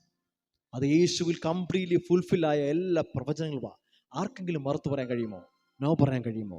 എത്ര വളകഥമാണ്. ഒരു ഹിസ്റ്റോറിക് ഫിഗറിനും യേശുവിനെ പോലെ ഓതന്റിസിറ്റിയെ ക്ലെയിം ചെയ്യാൻ കഴിയത്തില്ല. മാത്രമല്ല ഇത്രയധികം ഹിസ്റ്റോറിക് ഡേറ്റ സപ്പോർട്ട് ചെയ്യുന്ന ഒരു ഹിസ്റ്റോറിക് ഫിഗറും ലോകത്തില്ല. ഏറ്റവും അധികം ക്രിറ്റിസിസത്തിനും ഏറ്റവും അധികം വാലിഡേഷനും വിധേയമായ വ്യക്തിയും യേശു അല്ലാതെ മറ്റാരുമില്ല. യേശു എവിടെയാണ് ജനിച്ചത് ആ സ്ഥലം ഇന്നും ഉണ്ട്. എവിടെയോ ഒരു ജനിച്ചതല്ല എൻ്റെ യേശു. യേശു ബത്ലഹേം ജനിച്ചു. നിങ്ങൾക്ക് ഇന്ന് പോയി ആ ബത്ലഹേം കാണാൻ കഴിയും. യേശു മരിച്ച ടോംബ്, യേശുവിനെ അടക്കിയ കല്ലറ ഇന്നും ഓപ്പണാണ്, നിങ്ങൾക്ക് പോയി കാണാനേ കഴിയും. അവൻ നടന്ന സ്ഥലങ്ങൾ, അവൻ വെള്ളത്തെ കടലിനെയും കാറ്റിനെയും ശാസിച്ച ആ ഗലീല കടൽ ഇന്നും ആ ഗലീലി കടൽ അവിടെ ഉണ്ട്. ഇതൊന്നും മിത്തല്ല, ഇറ്റ്സ് റിയൽ. ഹല്ലേലൂയ. ഏതെങ്കിലും ഒരു സ്റ്റോറി പറയുവല്ല, എന്തെങ്കിലും ഒരു സ്റ്റോറി എഴുതി വെച്ചിരിക്കുവല്ല. അവൻ നടന്ന സ്ഥലങ്ങൾ, അവൻ കടന്നുപോയ പള്ളി, അവൻ ജീവിച്ച സ്ഥലം എല്ലാം ഇന്നും നമുക്ക് ലഭ്യമാണ്. ഹല്ലേലൂയ. ഒരു കാര്യം മനോഹരമാണ്, യേശുവിനെ കുറിച്ച് പല സ്ഥലങ്ങളിൽ രേഖപ്പെടുത്തിയിരിക്കുന്ന ഹിസ്റ്റോറിയൻസ് എഴുതപ്പെട്ടിരിക്കുമ്പോൾ അവരിൽ പലരും വിശ്വാസികൾ പോലുമല്ല, മറിച്ച് അവർ പലരും ക്രിസ്ത്യാനികൾക്ക് എതിരായവരാണ്. അവരെതിരായി എഴുതിയ പലതുമാണ് ഇന്ന് തെളിവായി മാറിയിരിക്കുന്നത്. ഹല്ലേലൂയ. ഒരു ഉദാഹരണം പറഞ്ഞാൽ ടാക്കിറ്റസ്, ഞാൻ വാക്കുകൾ പറയാൻ കാരണം നിങ്ങൾ ശ്രദ്ധിച്ച് എഴുതി വെച്ചാൽ നോക്കാം. ടാക്കിറ്റസ് എന്ന് വെച്ചാൽ TACITUS, ഒരാളുടെ പേരാണ് ടാക്കിറ്റസ്. അദ്ദേഹം ഒരു റോമൻ ഹിസ്റ്റോറിയനാണ്, റോമൻ ചരിത്രകാരനാണ്. അദ്ദേഹം ക്രിസ്ത്യാനികൾക്ക് വിരുദ്ധനായിരുന്ന ഒരാളാണ്. ക്രിസ്ത്യാനിയല്ല, ക്രിസ്ത്യാനികൾക്ക് എതിരായിരുന്ന മനുഷ്യൻ കൂടെയാണ് ടാക്കിറ്റസ്. അയാൾ ജീവിച്ചിരുന്ന കാലഘട്ടം AD 56, അതായത് യേശുവിൻ്റെ മരണത്തിന് ശേഷം AD 56-നും 120-നും ഇടയ്ക്കാണ് അയാളുടെ കാലഘട്ടം. അയാൾ തൻ്റെ പുസ്തകത്തിൽ എഴുതിയത് ഇങ്ങനെയാണ്: Jesus Christ was executed under പീലാത്തോസ് എന്നാണ് പൈലറ്റ് എന്ന് എഴുതിയിരിക്കുന്നത്. പൈലറ്റ് അതായത് പീലാത്തോസ് during the reign of Tiberius Caesar. ശ്രദ്ധിച്ച് മനസ്സിലാക്കിയ ടിബരിയസ് കൈസറിന്റെ കാലത്ത് പന്തിയോസ് എന്ന ഗവർണറുടെ കീഴിൽ യേശുവിനെ എക്സിക്യൂട്ട് ചെയ്തിട്ടുണ്ട്, കൊന്നിട്ടുണ്ട്. ഓക്കെ, ഈ ടിബരിയസ് എന്ന് പറയുന്നത് എംപററാണ്, ചക്രവർത്തിയാണ്. അദ്ദേഹത്തിന്റെ കാലഘട്ടം AD 14 37 വരെയാണ് അദ്ദേഹം ഭരിച്ചിരുന്നത്. AD 14 37. ഒന്ന് ആലോചിച്ച് നോക്കി, AD 14 37 കാലഘട്ടത്തിലാണ് അദ്ദേഹം ഭരിച്ചിരുന്നത്. ഈ എഴുതിയിരിക്കുകയാണ്, ടാക്കിറ്റസ് എഴുതിയിരിക്കുകയാണ്, a Christian movement spread rapidly after that event. അതായത് യേശുവിനെ പന്തിയോസ് പീലാത്തോസ് ഈ പറയുന്ന ടിബരിയസ് സൈസറിന്റെ കാലത്ത് കൊന്നു. അത് കഴിഞ്ഞ ശേഷം ഒരു വലിയ ക്രിസ്ത്യൻ മൂവ്മെന്റ്, ക്രിസ്ത്യൻ മൂവ്മെന്റ് അല്ല, ഒരു മൂവ്മെന്റ് റാപ്പിഡായിട്ട് ആ സ്ഥലത്ത് സ്പ്രെഡായി എന്നാണ് ആ മനുഷ്യൻ രേഖപ്പെട്ടിരിക്കുന്നത്. ഹല്ലേലൂയ. അദ്ദേഹം ക്രിസ്ത്യാനികൾക്കെതിരാണ്. അദ്ദേഹം അന്ന് ചരിത്രരേഖകൾ എഴുതിയിരിക്കുകയാണ്. അദ്ദേഹം AD 56 എഴുതിയതാണ്. അദ്ദേഹം എഴുതിയിങ്ങനെയാണ്, പന്തിയോസ് പീലാത്തോസ് എന്നൊരു ഗവർണറും ഉണ്ട്, അദ്ദേഹം തിബരിയാസ് സീസറിന്റെ കാലഘട്ടത്തിലായിരുന്നു, ആ കാലഘട്ടത്തിലാണ് യേശുവിനെ ക്രൂശിച്ചത്. ഈ തിബരിയാസ് സീസറിനെ പോലും പലരും പറഞ്ഞത് അങ്ങനെ ഒരു എംപറർ ഇല്ലായിരുന്നു ചരിത്രത്തിൽ പറഞ്ഞുകൊണ്ടിരുന്നത്. പക്ഷെ ചരിത്ര രേഖകൾ എഴുതപ്പെട്ടു, ഈ അദ്ദേഹം ഭരിച്ചിരുന്ന കാലഘട്ടം AD 14 37 ഇടയ്ക്കാണ്. നമുക്കറിയാം, ലൂക്കോസ് സുവിശേഷം 3-ാം അധ്യായം 1-ാമത്തെ വാക്യം വായിക്കുമ്പോൾ അവിടെ എഴുതുകയാണ്, ഇപ്പോൾ ഈ തിബരിയാസ് സീസറിന്റെ വാഴ്ചയുടെ 15-ാം ആണ്ടിൽ, വ്യക്തമായി എഴുതിയിരിക്കുവാണ്, തിബരിയാസ് സീസറുടെ വാഴ്ചയുടെ 15-ാം ആണ്ടിൽ. ഒന്ന് ആലോചിച്ച് നോക്കിയേ, ഈ AD 14 ഇദ്ദേഹം ഭരണത്തിൽ വരുന്നത്. അപ്പൊ 15-ാം ആണ്ടെന്ന് പറയുമ്പോൾ എത്രയായി? AD 29. അവിടെ എഴുതിയിരിക്കുകയാണ്, ലൂക്കോസ് 3:1 പറയാണ്, തിബരിയാസ് സീസറുടെ വാഴ്ചയുടെ 15-ാം ആണ്ടിൽ യോഹന്നാൻ മാനസാന്തര സ്നാനം കഴിപ്പിക്കാനായിട്ട് വന്നു. അപ്പൊ എത്രയായി? AD 29. യേശുവിന്റെ 29-30 വയസ്സിലാണ് യേശു ജ്ഞാനസ്നാനം ചെയ്യുവാനായി യോഹന്നാന്റെ അടുക്കിലേക്ക് വരുന്നത്. ഹിസ്റ്റോറിക്കലി പ്രൂവൻ ആണ്. ഹല്ലേലൂയ. യേശുവിന്റെ ആ സ്നാനത്തിനായി യേശു യോഹന്നാന്റെ അടുക്കൽ വരുന്നത് തിബരിയാസ് കൈസറുടെ വാഴ്ചയുടെ 15-ാം ആണ്ടിൽ. ബൈബിൾ പറയുന്നു, ചരിത്രവും പറയുന്നു, അദ്ദേഹം ആ കാലഘട്ടത്തിലാണ് അവിടെ വാണിരുന്നത്. ഹല്ലേലൂയ. ആ കാലഘട്ടത്തിലെ ഗവർണറായിരുന്നു പന്തിയോസ് പീലാത്തോസ്. ഒന്നാലോചിച്ച് നോക്കിയേ, യഹൂദന്മാർ ഒരു സ്റ്റോറി ഉണ്ടാക്കി. എന്താ സ്റ്റോറി? ബൈബിളിൽ തന്നെ പറഞ്ഞിട്ടുണ്ട്, യേശുവിന്റെ ശിഷ്യന്മാർ വന്ന് ആരും കാണാതെ യേശുവിന്റെ ശരീരത്തെ എടുത്തു കൊണ്ടുപോയി. ഒന്നാലോചിച്ച് നോക്കിയേ, യേശുവിന്റെ ശിഷ്യന്മാർ അന്ന് യേശുവിന്റെ മരണത്തോടുകൂടി പേടിച്ച് മുറിക്കകത്ത് തൊളിച്ചിരിക്കുന്നവർ റോമൻ ഗവൺമെന്റിന്റെ മുദ്രയും പൊട്ടിച്ച് അവിടെ നിന്ന് പടയാളികളെയും ആക്രമിച്ച് കീഴ്പ്പെടുത്തി എടുത്തിട്ട് പോയി എന്നാണ് അന്ന് പറഞ്ഞ കഥ. ഒന്നാലോചിച്ച് നോക്കിയേ, ആ സ്റ്റോറി ആയിരുന്നുവെങ്കിൽ ഒന്നാലോചിച്ച് നോക്കിയേ, എത്രയെത്ര കർത്താവിന്റെ ശിഷ്യന്മാരാണ്, യോഹന്നാൻ ഒഴികെ ബാക്കിയുള്ള എല്ലാവരും പലതരത്തിൽ ടോർച്ചർ ചെയ്യപ്പെട്ടാണ് കൊല്ലപ്പെട്ടത്. ശരിയല്ലേ? അവരെല്ലാവരെയും ക്രൂരമായി ആക്രമിച്ചാണ് കൊന്നത്.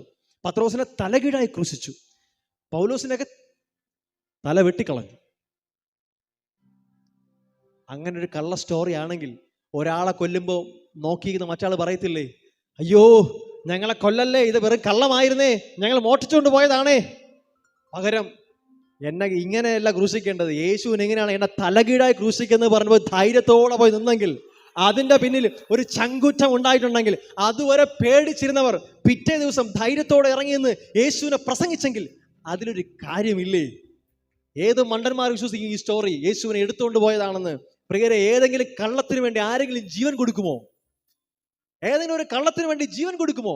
എൻ്റെ ഒരു സുഹൃത്തിനെ കൊല്ലുമ്പോൾ ഞാൻ നോക്കി നിന്നിട്ട് പറയോ അത് നമ്മളതെല്ലാം ചെയ്തത് ഇങ്ങനെയാണെന്ന് പറയത്തില്ലേ? ഉറപ്പായിട്ട് വിളിച്ചു പറയുമായിരുന്നു. പക്ഷേ ആ സത്യം ആർക്കും മറയ്ക്കാൻ പറ്റാതാകിയാൽ, ഏതൊരു കള്ളത്തിനും അതീതമാകിയാൽ അവർ തങ്ങളുടെ ജീവനെ വച്ചു കൊടുക്കാൻ തയ്യാറായി.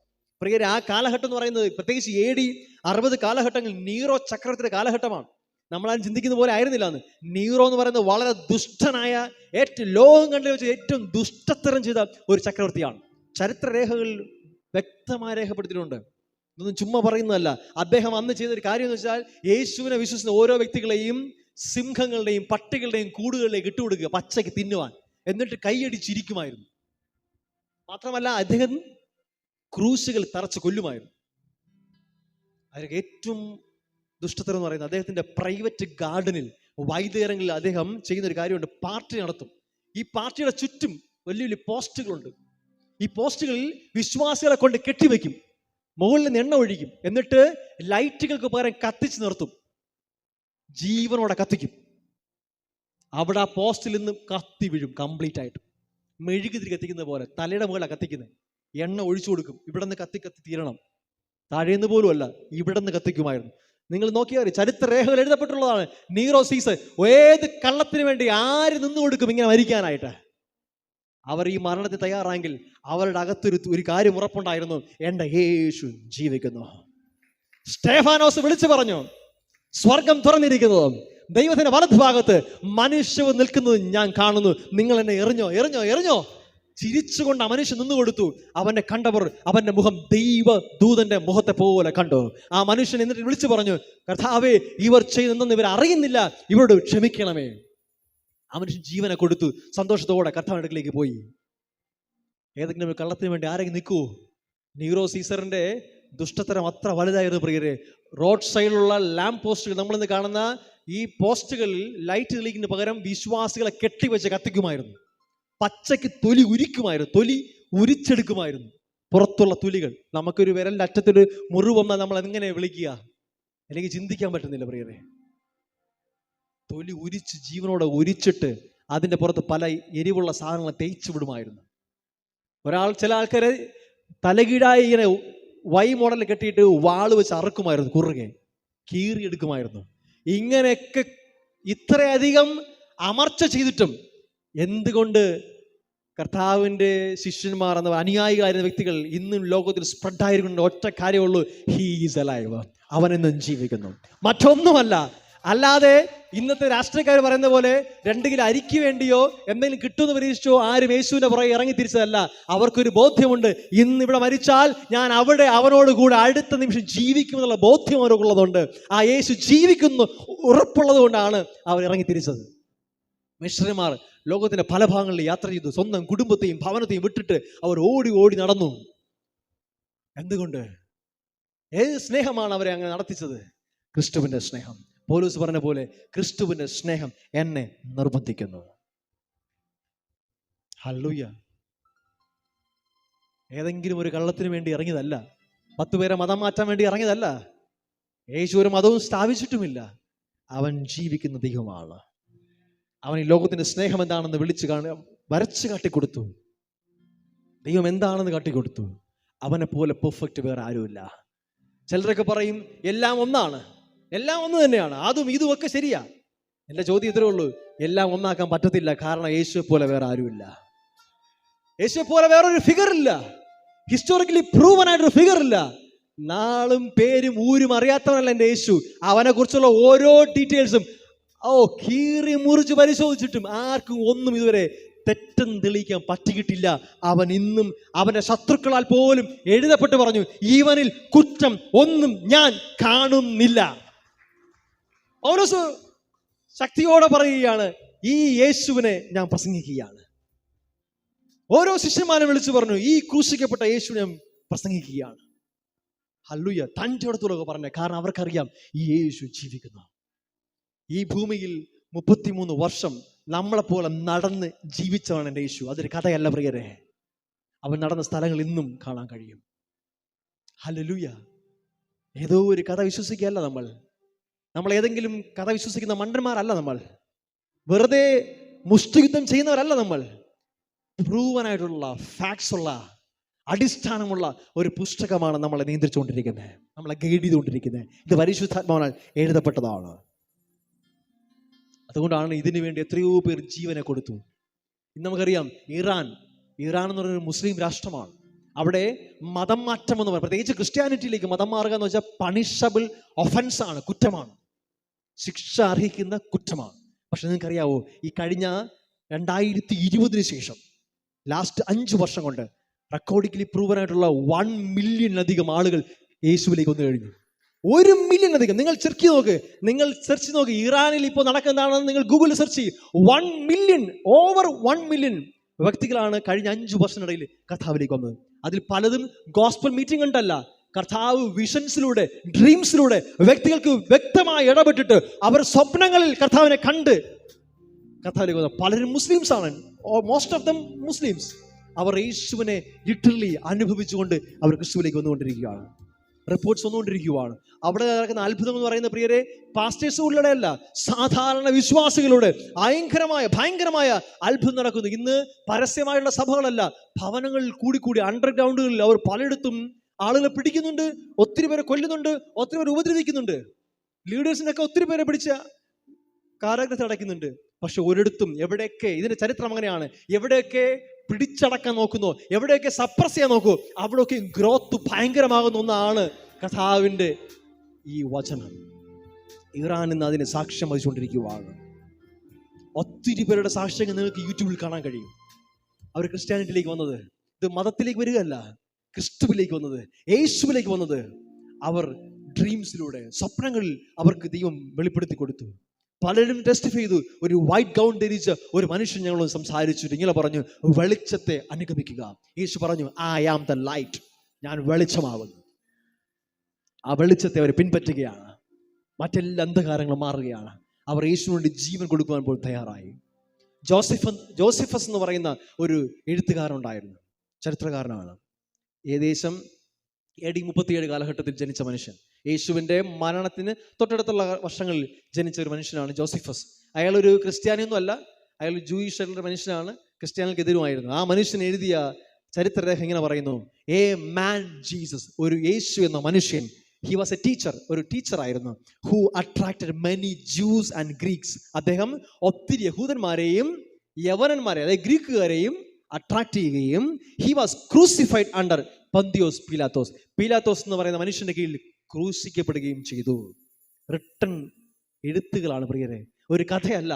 പീലാത്തോസ് എന്ന് പറയുന്ന മനുഷ്യനെ കുറിച്ച് വളരെ വ്യക്തമായിട്ടുള്ള റിട്ടൺ ആയിട്ടുള്ള എഴുത്തുകളാണ് ജോസഫസ് എന്ന് പറയുന്ന ആ ഗ്രന്ഥകാരൻ. അദ്ദേഹം ഒത്തിരി പുസ്തകം എഴുതിയിട്ടുണ്ട്, ഒത്തിരി ഹിസ്റ്ററി എഴുതിയ മനുഷ്യനാണ്, അദ്ദേഹം എഴുതിയിരിക്കുകയാണ്. ഇനി അതിനപ്പുറമായി റോമൻ ഗവർണർ ആയിരുന്ന പ്ലിനി കേട്ടിട്ടുണ്ടാകുന്ന എഴുത്തുകാരനാണ് കൂടെയാണ്, ചരിത്രകാരൻ കൂടെയാണ് പ്ലിനി. അദ്ദേഹം റോമൻ ഗവർണർ ആയിരുന്നു. റോമക്കാർ എപ്പോഴും അറിയാലോ, അവർ ക്രിസ്ത്യാനികൾക്കെതിരായിരുന്നു. ആ റോമൻ ഗവർണറായ പ്ലിനി, അദ്ദേഹം AD 112 ഒരു ലെറ്റർ എഴുതുകയാണ്. ആർക്കെന്നറിയാവോ? അവിടുത്തെ രാജാവ് അല്ലെ എംപറർ, ചക്രവർത്തിയായ ട്രോജൻ, കേട്ടിട്ടുണ്ടാവും, ട്രോജൻ ചക്രവർത്തി. അദ്ദേഹത്തിനൊരു കത്തെഴുതിയത് ഇന്നും നമുക്ക് ഹിസ്റ്റോറിക്കൽ രേഖകളിൽ ലഭ്യമാണ്. കത്തിങ്ങനെയാണ്, നമ്മുടെ സ്ഥലങ്ങളിൽ ഒരു കൂട്ടം ആളുകൾ കൂടുന്നുണ്ട്, അവരെല്ലാവരും കൂടി യേശു എന്നൊരു വ്യക്തിയെ ആരാധിക്കുന്നുണ്ട്. അന്ന് എഴുതിയ കത്താണ്. അവരെന്നും വന്ന് പാട്ട് പാടുന്നുണ്ട്, അവർ ആരാധിക്കുന്നുണ്ട്, അവർ ചില തീരുമാനം എടുക്കുന്നുണ്ട്. എന്തൊക്കെ തീരുമാനം എന്നറിയാവോ? എല്ലാവരെയും സ്നേഹിക്കുമെന്നും, ആരെയും ഉപദ്രവിക്കില്ലെന്നും, മോഷ്ടിക്കില്ല, കള്ളസാക്ഷി പറയത്തില്ല, വ്യഭിചാരം ചെയ്യത്തില്ല എന്നിങ്ങനെയുള്ള നല്ല തീരുമാനം എടുക്കുകയും ചെയ്യുന്നു. അവർക്ക് ഞാൻ യേശുവിനെ ഉപേക്ഷിക്കണമെന്നുള്ള തീരുമാനം എടുക്കാൻ അവസരം കൊടുത്തെങ്കിലും അവർ പലരും മരിക്കാൻ പോലും തയ്യാറായി നിൽക്കുകയുമാണ്. ഈ സിറ്റുവേഷനിൽ എന്ത് ചെയ്യണമെന്ന് അറിയാൻ വേണ്ടിയിട്ടൊരു കത്ത് ആരെഴുതുവാ? പ്ലിനി എന്ന ഗവർണർ അന്നത്തെ എംപറായ ട്രോജൻ എഴുതിയത് ഇന്ന് ലഭ്യമാണ്. AD 112 യേശുവിന്റെ മരണത്തിനും ഒരു 90 വർഷം കഴിയുമ്പോൾ അന്ന് സംഭവിച്ചുകൊണ്ടിരുന്ന എന്താണ്? അന്ന് ആ റോമൻ ഗവൺമെന്റിന്റെ കീഴിലുള്ള ആളുകളൊക്കെ ഒത്തിരി പേർ ക്രിസ്ത്യാനികളായി മാറിക്കൊണ്ടിരിക്കുക. ഇവരെ എന്ത് ചെയ്യണമെന്ന് അറിയാൻ വേണ്ടി എഴുതിയ കത്താണ്. ഹല്ലേലൂയ. യേശു ജനിച്ചതും ജീവിച്ചതും മരിച്ചതും ഉയർത്തെഴുന്നേറ്റതും മിത്തല്ല, is a real fact. Hallelujah. പ്രിയരെ, നിങ്ങൾ സോവിയറ്റ് റഷ്യയെ കുറിച്ച് കേട്ടിട്ടുണ്ടോ? സോവിയറ്റ് യൂണിയൻ ഒരു കമ്മ്യൂണിസ്റ്റ് രാഷ്ട്രം. ഇപ്പോൾ അതില്ല. സോവിയറ്റ് യൂണിയൻ വലിയ രാഷ്ട്രമായിരുന്നു, അത് സ്പ്ലിറ്റായി. 1991 സ്പ്ലിറ്റ് ആവുകയാണ്. അതിന് മുമ്പ് കാലഘട്ടത്തിൽ അവരൊരു കമ്മ്യൂണിസ്റ്റ് ഗവൺമെന്റ് ആണ്. കമ്മ്യൂണിസ്റ്റ് മീൻസ്, ഞാനിവിടെ കേരളത്തിലെ കമ്മ്യൂണിസ്റ്റുമായിട്ട് കമ്പയർ ചെയ്യുന്നില്ല. കമ്മ്യൂണിസ്റ്റ് മീൻസ് അവർ ദൈവത്തിൽ വിശ്വസിക്കുന്നില്ല, എല്ലാ മതങ്ങൾക്കും അവർ എഗെയിൻസ്റ്റ് ആണ്. അങ്ങനെ ഉണ്ടായിരുന്ന സോവിയറ്റ് റഷ്യയിൽ അവരൊരു സംഭവം നടത്തുമായിരുന്നു. അതായത് ആന്റി റിലീജിയസ്റ്റിക് മൂവ്മെന്റ്, എല്ലാ മതങ്ങൾക്കെതിരെ അവർ ചില പ്രോഗ്രാം നടത്തും. അതിന്റെ പ്രധാന ഒരു സംഭവം ക്രിസ്ത്യാനികൾക്കെതിരെ, അതായത് ഈ ബൈബിളിന്റെ എന്താ പറയുക, ഓതന്റിസിറ്റി തന്നെ ചോദ്യം ചെയ്യുന്ന തരത്തിൽ അവർ കളിയാക്കിക്കൊണ്ടുള്ള ചില പ്രോഗ്രാം നടത്തും. വലിയ വലിയ സ്റ്റേജുകളിൽ പ്രമുഖരായ ആർട്ടിസ്റ്റുമാരെ വിളിച്ചിട്ട് ബൈബിൾ വായിപ്പിച്ചിട്ട് 2 വാക്യം വായിക്കും, കളിയാക്കി പറയും, വീണ്ടും മോക്കിയ എന്ന് പറയത്തില്ലേ, കളിയാക്കി പരിഹസിക്കുക, ഇങ്ങനെ ചെയ്യുമായിരുന്നു. അങ്ങനെ ഒരിക്കൽ ഒരു വെൽ നോൺ ആയിട്ടുള്ള ആക്ടർ, ഇതൊക്കെ നിങ്ങൾക്ക് ഗൂഗിൾ സെർച്ച് കിട്ടും, വെൽ നോൺ ആക്ടറായിട്ട് അന്നത്തെ ഒരു ഫേമസ് ആയിട്ടുള്ള ഒരു നടനെ അവർ ക്ഷണിച്ചു. അയാൾ കൊടുത്ത ഭാഗം ഇത്രയാണ്: സ്റ്റേജ് വരിക, ബൈബിൾ തുറക്കുക, മത്തായി 6-ാം അധ്യായം എടുത്ത് വായിച്ച് കളിയാക്കുക. ഇതായിരുന്നു ടാസ്ക്. ഈ മനുഷ്യൻ മത്തായി 6-ാം അധ്യായം വായിക്കുവാനായിട്ട് സ്റ്റേജിലേക്ക് വന്നു, ബൈബിൾ തുറന്നു, 2 വാക്യം വായിക്കുക, കളിയാക്കുക, ഇതായിരുന്നു രീതി. അദ്ദേഹം വായിക്കാൻ തുടങ്ങി. 1 വായിച്ചു, 2 വായിച്ചു, 3 വായിച്ചു, നിർത്തുന്നില്ല. ആൾക്കാർ ഇങ്ങനെ അക്ഷമയോടെ കാത്തിരിക്കുവാണ്. 25, 26 അവസാനം വായിച്ച് കുറേയധികം വാക്യങ്ങൾ വായിച്ചു കൊണ്ടിരിക്കുമ്പോൾ അവിടുത്തെ അറ്റ്മോസ്ഫിയർ മാറുകയും ഈ മനുഷ്യന്, ഇത് ചരിത്രം പറയുകയാണ്, he kept on reading and he began to tremble. അയാൾ വിറയ്ക്കാൻ തുടങ്ങി. He began to tremble and he paused. അദ്ദേഹം നിർത്തിവെച്ചു, വായന നിർത്തി. The presence of God was so strong. ദൈവത്തിൻ്റെ സാന്നിധ്യം അവിടെ ഭയങ്കര സ്ട്രോങ് ആയിട്ട് ഇറങ്ങാൻ തുടങ്ങി. And he couldn't go on mocking. അവന് പിന്നെ കളിയാക്കാനൊന്നും പറ്റുന്നില്ല. അവസാനം അദ്ദേഹം ബൈബിൾ ക്ലോസ് ചെയ്തിട്ട് ഇങ്ങനെ പറഞ്ഞു, I have no desire to mock this. എനിക്കിതിനെ കളിയാക്കാൻ ഒരാഗ്രഹവും തോന്നുന്നില്ല. അദ്ദേഹത്തെ പിന്നീട് വളരെ ബ്രൂട്ടലായിട്ട് കൊന്നു എന്നൊക്കെയാണ് ചരിത്രം പറയുന്നത്. എന്തായാലും ആ മനുഷ്യൻ ഇങ്ങനെ അവസാന നിമിഷം പറഞ്ഞു, ഇതിനെ കളിയാക്കാൻ എനിക്ക് പറ്റുന്നില്ല. ആ വാക്യങ്ങൾ വായിച്ചപ്പോൾ അതിനകത്തുള്ള ജീവൻ ആ മനുഷ്യനെ സ്പർശിച്ചു. ഇത് ലിവിങ് വേർഡാണ്, ഇത് ജീവനുള്ള വചനമാണ്. ഹല്ലേലൂയ. ഇതിനെ കളിയാക്കാൻ വേണ്ട ഉദ്ദേശത്തോടെങ്കിലും വായിച്ചാൽ നീ രക്ഷപ്പെടും. ജസ്റ്റ് മോക്ക്, കളിയാക്കാൻ വേണ്ടിയെങ്കിലും വായിക്കേ, കളിയാക്കാൻ വേണ്ടി, കുറ്റം കണ്ടുപിടിക്കാനെങ്കിലും വായിക്കേ. കുറ്റം കണ്ടുപിടിക്കാൻ കഴിയത്തില്ലെന്ന് മാത്രമല്ല, നീ രക്ഷപ്പെടുകയും ചെയ്യും. ഹല്ലേലൂയ. നിങ്ങൾക്ക് ഇന്നും ബത്ലഹേമിൽ പോയ യേശുവിനെ ജനിച്ച സ്ഥലവും അവിടെയുള്ള യേശുവിൻ്റെ തുറന്ന കല്ലറയും ഞാൻ നേരത്തെ പറഞ്ഞ പോലെ ഗലീല കടലും ഒക്കെ കാണാൻ പറ്റും. ഈ ദൈവത്തിൻ്റെ വചനം എന്തൊക്കെ പറയുന്നോ അതൊക്കെ ഇന്നും ട്രൂ ആണ്, ഇന്നും സത്യമാണ്. ഹല്ലേലൂയ. യോഹന്നാൻ 3:16 എന്ന് പറയുന്ന പോലെ ഒരുവൻ പോലും നശിച്ചു പോകാതെ നിത്യജീവൻ പ്രാപിക്കേണ്ടതിന് തൻ്റെ ഏകജാതനായ പുത്രനായി വിശ്വസിക്കുന്ന ഏവനും രക്ഷ പ്രാപിക്കേണ്ടതിന് അവനെ നൽകുവാൻ തക്കവണ്ണം ദൈവം ലോകത്തെ സ്നേഹിച്ചു. അവനെ തന്നു. നമ്മളതിന് സാക്ഷികളാണ്. ചരിത്രം അതിന് സാക്ഷിയാണ്. യോഹന്നാൻ 1:12 പറയുകയാണ്, അവനെ കൈക്കൊണ്ട് അവനെ സ്വീകരിച്ച് അവൻ്റെ നാമത്തിൽ വിശ്വസിക്കുന്ന ഏവർക്കും ദൈവത്തിൻ്റെ മക്കളാകുവാൻ അവൻ അധികാരം നൽകിയിരിക്കുക. ഒരു കാര്യം പറഞ്ഞ് ഞാൻ അവസാനിപ്പിക്കാം. ഞാൻ ഒത്തിരിയധികം കാര്യങ്ങൾ പറഞ്ഞു, ഒറ്റ കാര്യങ്ങൾ പറയട്ടെ. ഇന്ന് നിങ്ങൾ ഇതെങ്കിലും വീട്ടിൽ പോയി ഇന്ന് സെർച്ച് നോക്കണം. ദ ഷ്രൗഡ് ഓഫ് ട്യൂറിൻ എന്ന് പറയുന്നത് ശ്രദ്ധിച്ച് കേൾക്കുക. Shroud means SHROUD. എഴുതി വെച്ചോ, SHROUD. ഷ്രൗഡ് എന്ന് വെച്ചാൽ ആവരണം എന്നാണ്. Shroud of Turin, TURIN. Turin എന്ന് പറയുന്ന ഒരു സ്ഥലത്തിന്റെ പേരാണ്. ഷ്രൗഡ് ഓഫ് ട്യൂറിൻ എന്ന് വെച്ചാൽ ട്യൂറിൻ എന്ന സ്ഥലത്ത് ഇന്ന് സൂക്ഷിച്ചിരിക്കുന്ന ഷ്രൗഡ് എന്നർത്ഥം. ഷ്രൗഡ് എന്ന് വെച്ചാൽ ആവരണം, ഒരു തുണി എന്നർത്ഥമാണ്. ഓക്കെ, ഇനി ബാക്കി നിങ്ങൾ വീട്ടിൽ പോയി നോക്കിയാൽ മതി. അപ്പോൾ ഈ ഷ്രൗഡ് ഓഫ് ട്യൂറിൻ എന്ന് പറയുന്നത് ഇപ്പോഴും നിലവിൽ ഇറ്റലിയിലുള്ള ഒരു ചർച്ചിൽ ഇന്നും സൂക്ഷിച്ചിരിക്കുന്ന തുണിയാണ്. ആ തുണി എന്താണെന്ന് ചോദിച്ചാൽ ഒരു 14 അടി നീളമുള്ള ഒരു ലോങ് ലിനൻ ക്ലോത്താണ്, ലിനൻ തുണിയാണ്. ബൈബിളിൽ വളരെ വ്യക്തമായി പറയുന്നു, യേശു മരിച്ചപ്പോൾ യേശുവിൻ്റെ ശരീരത്തെ ഒരു തുണിയിൽ എടുത്ത് പൊതിഞ്ഞു. ഓക്കെ, അന്ന് അടക്ക സമയത്ത് ഉപയോഗിക്കുന്നത് വെച്ച് കഴിഞ്ഞാൽ ഒരു വലിയ തുണിയാണ്, ചുറ്റിയെടുക്കാൻ പറ്റുന്ന തരത്തിൽ ഒരു ഫുൾ തുണിയായിരിക്കും, അതിൽ പൊതിഞ്ഞു. ഈ തുണി ഇന്ന് ഈ പറയുന്ന ഷ്രൗഡ് ഓഫ് ട്യൂറിൻ എന്ന് പറയുന്ന തുണി യേശുവിന് അടക്ക സമയത്തുണ്ടായിരുന്ന തുണിയാണെന്ന് വിശ്വസിക്കപ്പെടുന്നു. അതിന് മുമ്പൊരു കാര്യം പറയാം. നിങ്ങൾക്കറിയാം ഫോട്ടോസ്റ്റാറ്റ് മെഷീൻ അറിയാമോ? ഫോട്ടോസ്റ്റാറ്റ് മെഷീൻ കണ്ടോ? കണ്ടില്ലേ? ഉണ്ടോ? ഒരു പേപ്പർ വെച്ചിട്ട് ഇങ്ങനെ അടയ്ക്കുമ്പോൾ ഒരു ലൈറ്റ് ഇങ്ങനെ പോകണം, അറിയല്ലേ? ഒരു ലൈറ്റ് ബീം ഇങ്ങനെ പാസ് ചെയ്യും, ശരിയല്ലേ? അതെന്താ? ആ ലൈറ്റ് അടിക്കുമ്പോഴാണ് ആ പേപ്പറുള്ള സാധനം മറ്റൊരു പേപ്പറിലേക്ക് പകർത്തപ്പെടുന്നത്. വേണ്ടൊരു എക്സാമ്പിൾ പറയാം. നിങ്ങൾ എക്സ്റേ എടുക്കാൻ പോകുമല്ലോ, എക്സ്റേ എടുക്കാൻ പോയിട്ടുണ്ടോ? എൻ്റെ പൊന്നെ ഒന്ന് മിണ്ട്. പോയിട്ടുണ്ട്. എക്സ്റേ എടുക്കാൻ പോയി കഴിയുമ്പോൾ അവിടെ എന്നാ സംഭവിക്കുന്നത്? ഒരു ലൈറ്റ് പാസ് ചെയ്യും, ഹൈ പവറുള്ള ഒരു എക്സ്റേ ബീം അല്ലേ?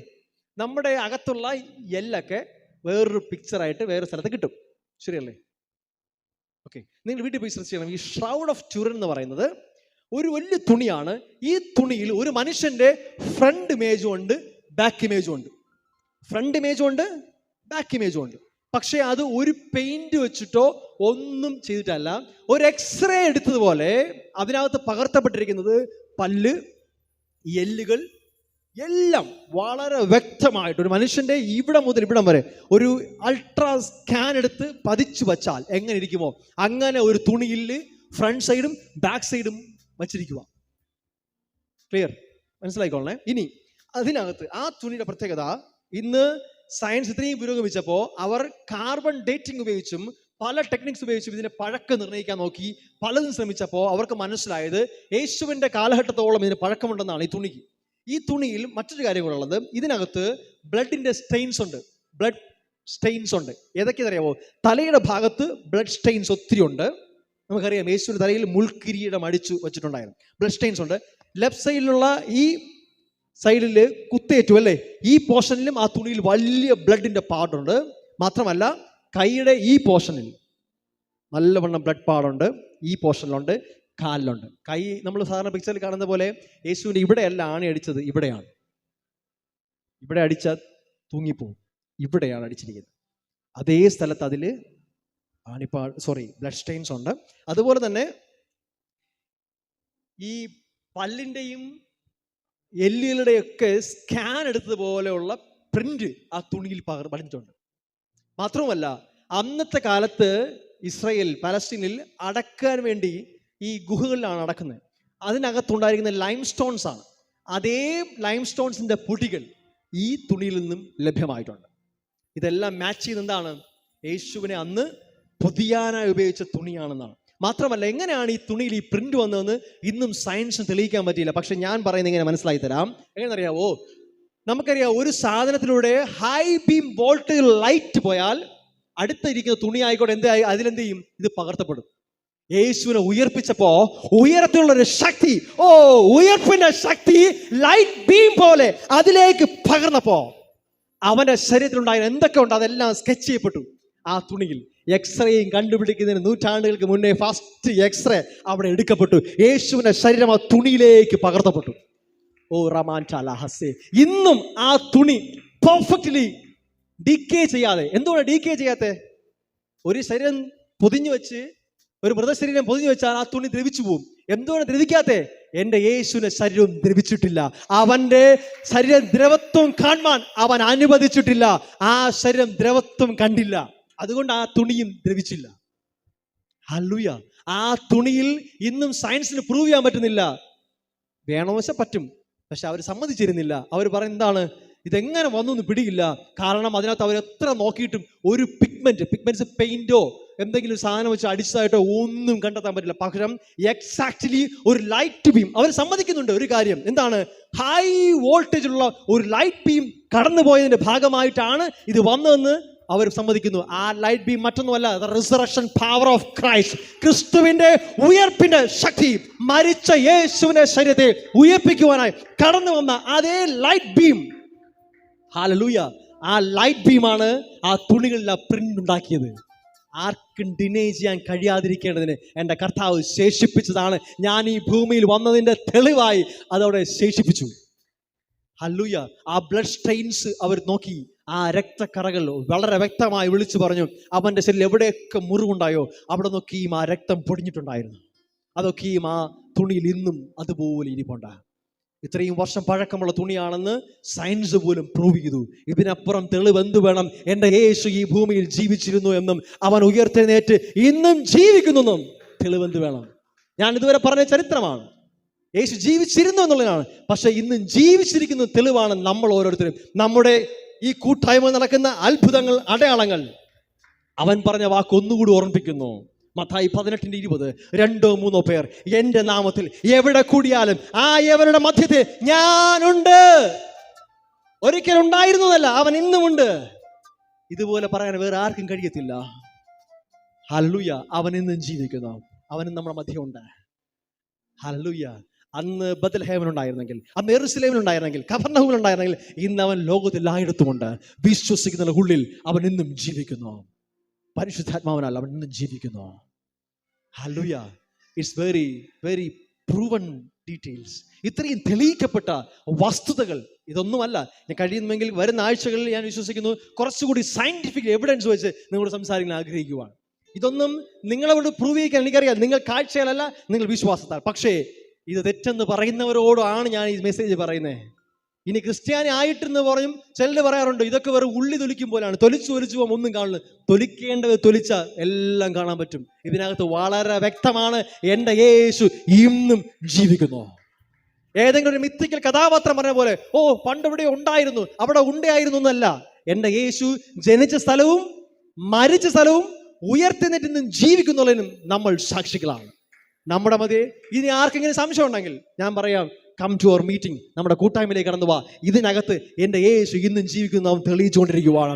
അത്ഭുതങ്ങളുടെ അടയാളങ്ങളുടെ ദിനം പ്രതി അവൻ സൗഖ്യമാക്കുന്നതിലൂടെ അവൻ തെളിയിക്കുകയാണ്, ഹീ സ്റ്റിൽ അലൈവ്.